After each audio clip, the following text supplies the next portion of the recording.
It was a warm October afternoon when Eli Turner first stepped into Griffith Park with his worn-out Canon camera, a half-filled notepad, and an idea he couldn't shake: a documentary on haunted places in Los Angeles.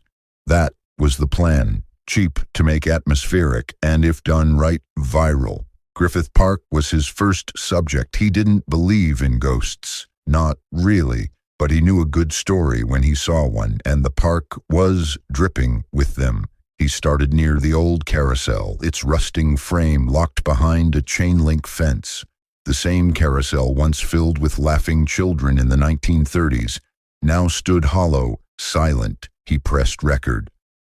October 1933, he narrated, "A maintenance worker was found here, impaled through the chest.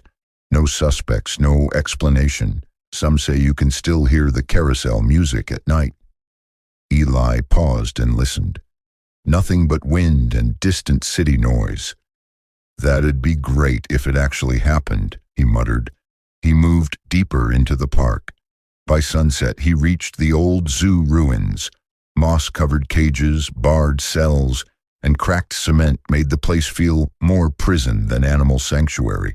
Something about it felt wrong. Not dangerous, just observed. Eli set up his tripod and began recording B-roll, narrating about the lions and monkeys once caged here. But as the sun dipped lower, a sudden shift in temperature made his breath visible. He frowned. It wasn't that cold before. A branch snapped behind him. He spun around. Nothing, just trees, stillness. Then came the sound. Children laughing. Far off, faint, yet close enough to be clear. It came from the direction of the carousel. He froze. His rational mind offered a dozen explanations: recordings, people messing around, maybe just kids in the park. But something was off. Eli packed up. That night in his small Hollywood apartment, he reviewed the footage. He paused when he reached the zoo clip. In one frame, a shadow, tall, narrow, human-like, stood behind the bars. It wasn't there when he filmed. He rewound. It appeared for only 2 frames. He paused again. A shiver ran down his spine. There was no one else in the park. He didn't sleep well that night.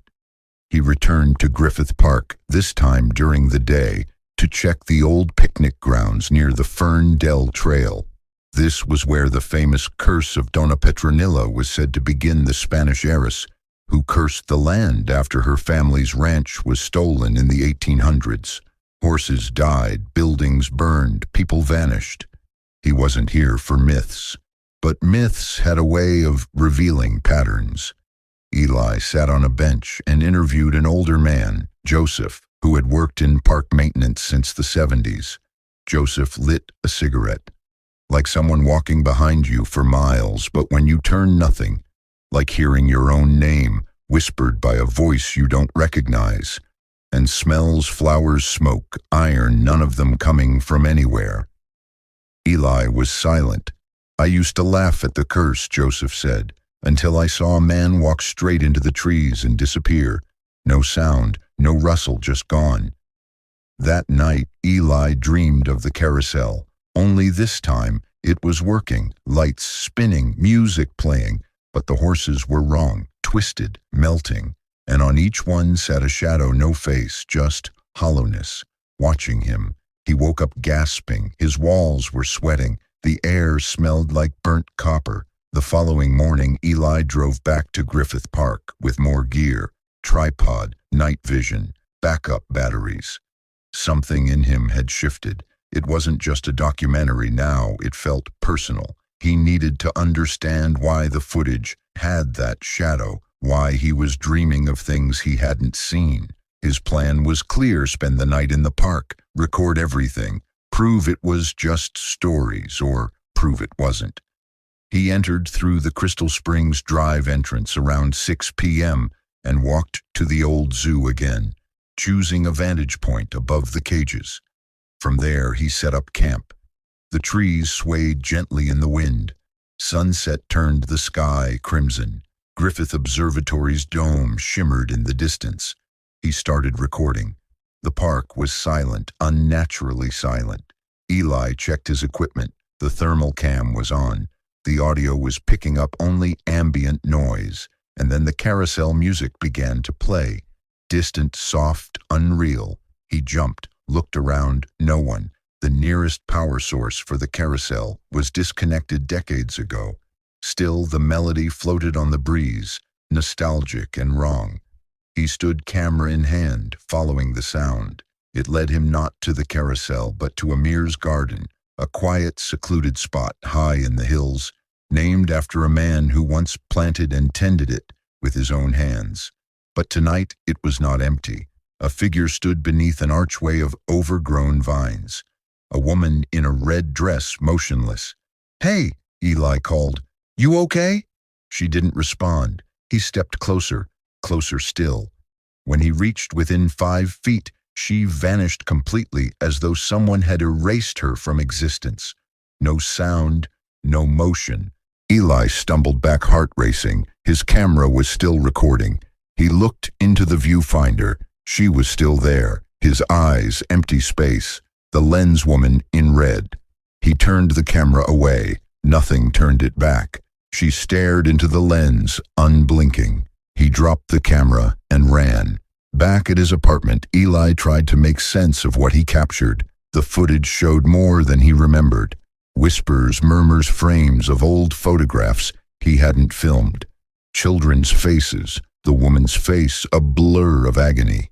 He paused the video on one moment. Her eyes were bleeding, and then the screen flickered. The footage erased itself. One file at a time. He pulled the drive.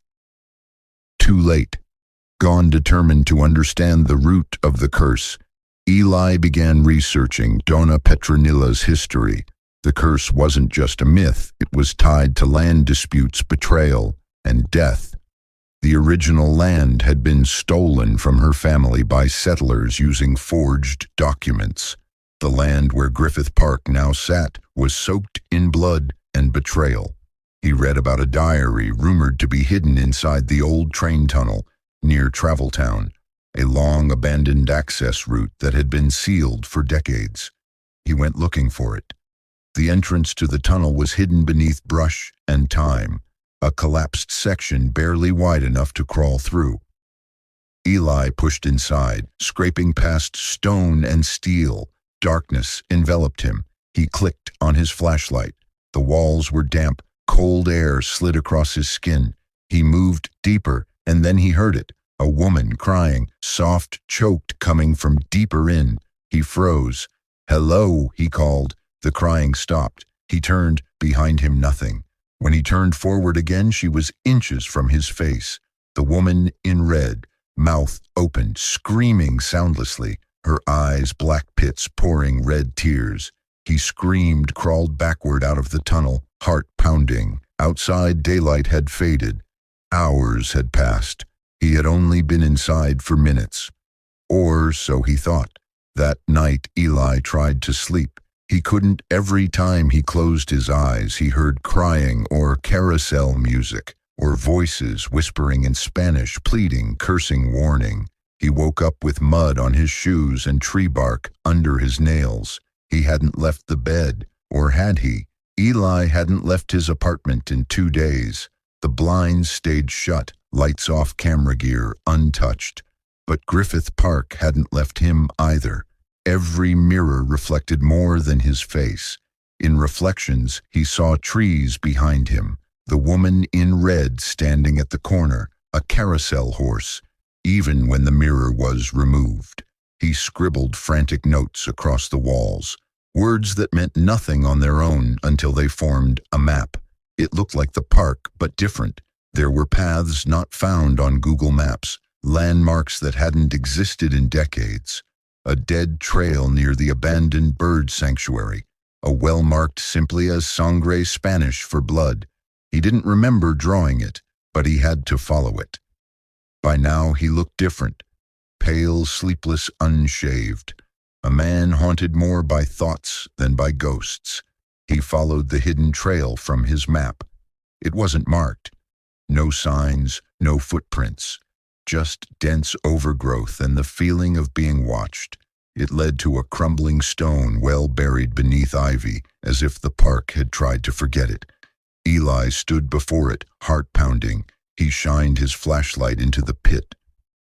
Blackness. He dropped a rock inside, no sound. He pulled out a rope from his backpack, tied it to a nearby tree, lowered himself inside. The air inside the well was thick, damp, and colder than he expected. As he descended, he saw something strange, handprints along the wall. Dozens different sizes burnt into the stone. A small circular room, barely tall enough to stand in. Candle stubs melted into the rock. Symbols carved in spirals. And in the center, an old, leather-bound book. He opened it. It was Donna Petronilla's real diary. Pages soaked with rage, sorrow, vengeance. Names of the settlers who stole her family's land. Rituals for binding spirits. Words written in ink, then crossed with what looked like blood. And then a page written in Eli's handwriting. He doesn't know he's part of it. He dropped the book. The chamber began to whisper. He looked up. The well above was closing. The light dimmed. Outside it was night, though he had entered before noon. He checked his phone. 4:17 a.m. He had no memory of the hours in between. Back home, Eli tried to burn the book. It wouldn't burn. He drowned it in the bathtub. It floated bone dry. He hid it in his closet. It returned to his bed. He wrapped it in chains.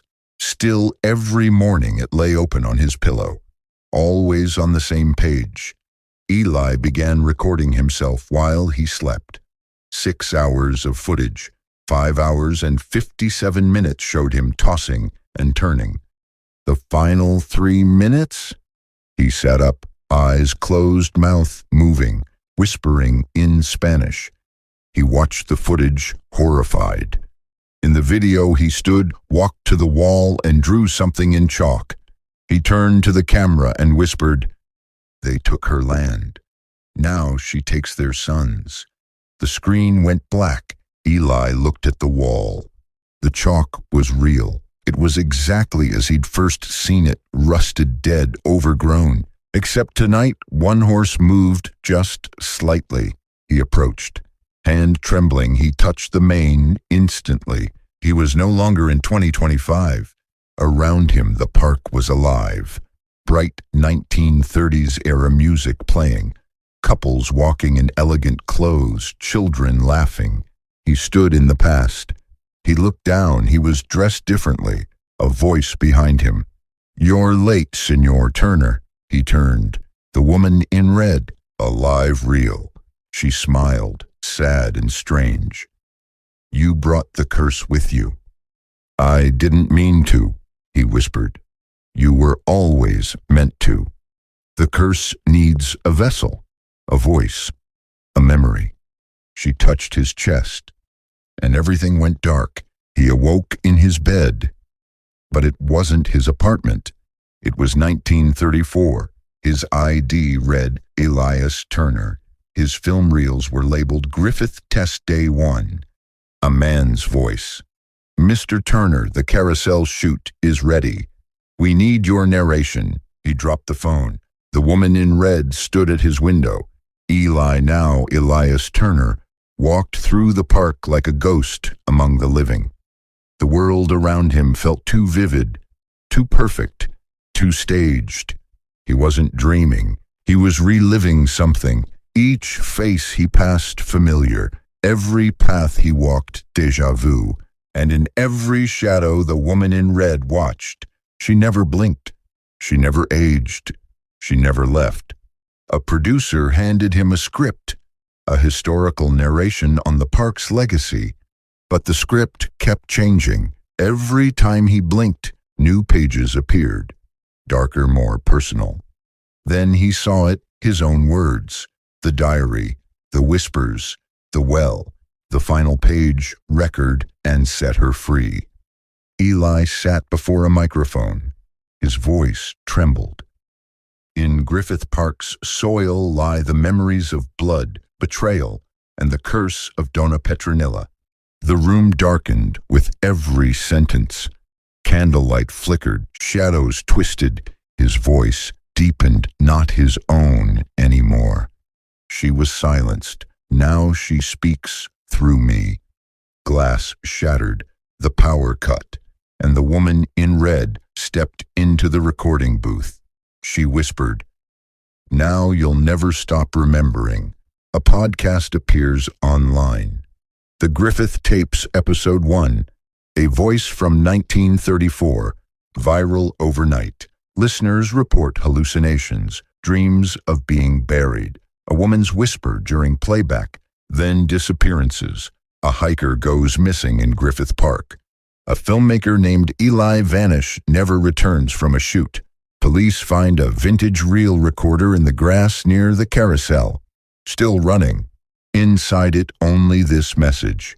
You can leave the park, but it doesn't leave you. Camera slowly zooms into the carousel. One horse moves, creaking eerily. A shadow of a man stands beside it. Not breathing, not blinking. Behind him, the woman in red. She turns to the camera and smiles.